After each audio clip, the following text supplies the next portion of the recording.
Felix Anudike-Uzomah being headed to injured reserve is the kind of gut punch no fan wants to see, and I'm not going to sugarcoat it. Losing a former first-round pass rusher to a hamstring issue reshapes both the depth chart and the questions the front office has to answer right now. You and I both know how important edge play is to this defense. It creates splash plays, it frees up Chris Jones, and it changes how teams scheme toward Patrick Mahomes. So when a player like Felix, who still carries that first-round label and had a ton of talked-about upside, goes down, that suddenly makes roster decisions urgent. The club moved quickly after the news. They cleared a roster spot by waiving Elijah Young and added 2 names to the 90-man D.E. Owen Carney and L.B. Xander Muller. Moves that signal the team is patching depth immediately, but still evaluating longer-term answers. What that means in plain terms is this: you'll see more rotational reps for the other young ends. The coaching staff will have to decide whether to chase a veteran off the open market, and the front office will weigh whether the cheapest solution, a waiver claim or UDFA, is better than swinging at a mid-level veteran or even considering a trade. I want you to picture the defensive end room for a second. Which players are locked in for snap 1, who's on the bubble, and who's comfortably a rotational piece? Right now, that look is thinner than it was yesterday, which is why every small move matters. I'm not trying to be dramatic, this is roster math, but it's also why the next 48-72 hours feel like a mini-crunch. Teams will be scooping up reclamation pieces, and Kansas City could either be opportunistic, add a veteran pass rusher you trust, or conservative, roll with youth and depth. Tell me in the comments right now. Would you rather the Chiefs sign a veteran pass rusher or take a cheaper high-upside waiver claim? Vote by typing vet or waiver. I'll read the top replies and feature the best takes in our next video. Also, if you want more immediate updates and deeper film breakdowns when the team makes a move like this, hit subscribe. We're trying to reach 5,000 subscribers so I can justify longer film sessions and a weekly roster moves show just for you. Finally, quick empathy check. Injuries suck. Felix has put a lot of work in, and he deserves support while he rehabs. That said, this is football, and the team has to keep moving. So let's break down the realistic next steps and what you should watch for in the next preseason look. The defensive end room is now a place of both urgency and opportunity, and understanding the depth chart is key to knowing what the Chiefs might do next. With Felix on season-ending IR, the remaining rotation includes Chris Jones as the clear anchor, then George Karlaftis, Charles Minhu, Mike Dana, and rookie Ashton Galati, with Malik Herring next up. As rotational depth, these guys are serviceable, but none of them is a true game-changer beyond Chris Jones, and that's where front office strategy comes into play.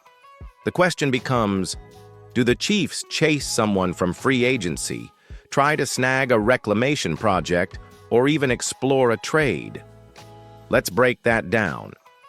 On the cheaper end, there are players like Za'Darius Smith or Javon Clowney, veterans with the potential to contribute in rotation without eating up too much cap space, though there's always risk attached with health and fit.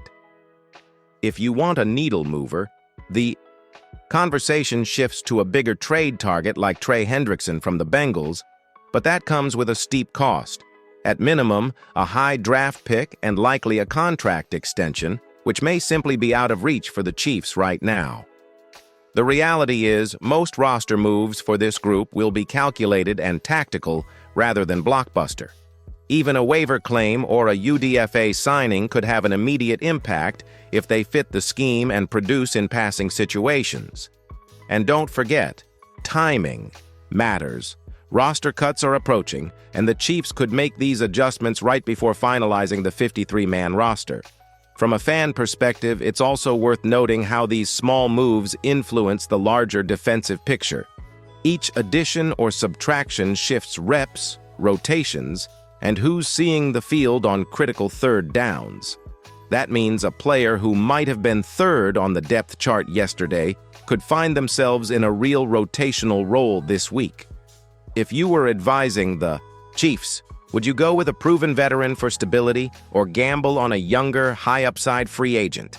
Comment vet or youth, and let's see where the community stands. And if you're enjoying this deep dive into roster strategy, hit that subscribe button so we can push toward 5,000 subs and bring you film clips and cap analysis regularly. This is the part of the season where strategy matters, and the Chiefs front office is actively weighing each option, knowing that the right addition could make the defense significantly more dangerous in key situations. Keep an eye on these moves, because the dominoes in this defensive end room could start falling fast, and when that happens, it's going to have ripple effects across the roster. The running back room has become a conversation starter this week, especially with Brian Robinson Jr. reportedly being shopped and the potential fit for the Chiefs. Right now, the depth behind Patrick Mahomes includes Elijah Mitchell, Carson Steele, and Bashard Smith, with Mitchell carrying the most investment given his guaranteed money. That creates a tricky decision for the Chiefs. Do they pursue Robinson for a late-round pick, or stick with what they already have and hope Mitchell and Steele carry the load? Let's break it down. Robinson is entering his fourth year, has racked up solid yards each season, and his ability to break tackles and generate explosive plays makes him an attractive option for any offense. Compare that to Mitchell, who is still adjusting to the system and learning the nuances of Reid's offense, and you can see why some fans might advocate for adding Robinson. On the other hand, the financial and roster reality can't be ignored. Mitchell's guaranteed salary makes moving him impractical, and the Chiefs still have other positional needs that may be more urgent, like the defensive end room or bolstering the secondary. The other wrinkle here is that a trade for Robinson would be conditional on how the coaching staff evaluates Mitchell during the last preseason game. If Mitchell shows consistency, the urgency to bring in another back decreases. But if he struggles, adding Robinson could immediately raise the floor of the running back room and give Mahomes another reliable weapon to chew up clock and sustain drives. Would you trade a late-round pick for Robinson to step in immediately, or stick with the current backs and hope for growth? Type trade or stay in the comments, and I'll feature some of the best takes in the next video. And while you're at it, make sure to hit subscribe.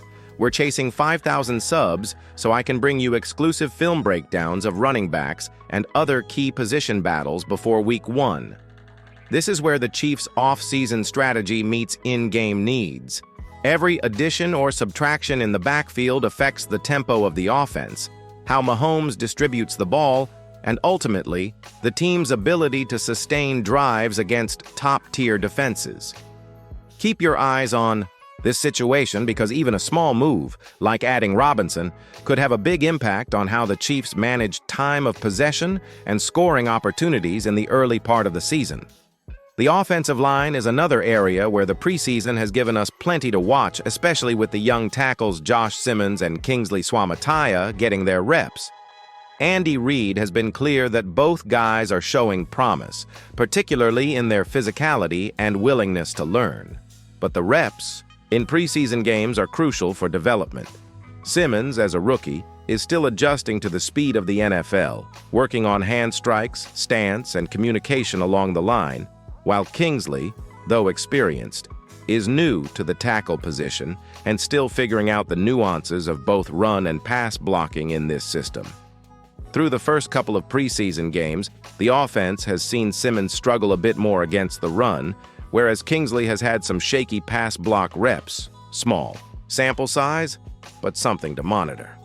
This week, with starters taking the field for limited reps, it's a chance for both to see new looks, learn from mistakes, and gain the timing they need for the regular season. As fans, it's easy to get impatient, but Reid's message is consistent. Progress over perfection. Every practice, every snap, every drive matters for these young linemen to gel with the veterans and protect Mahomes. Here's a quick question. Do you feel confident starting Kingsley Week 1? Or would you prefer more preseason reps before trusting him in critical situations? Drop a yes or no in the comments.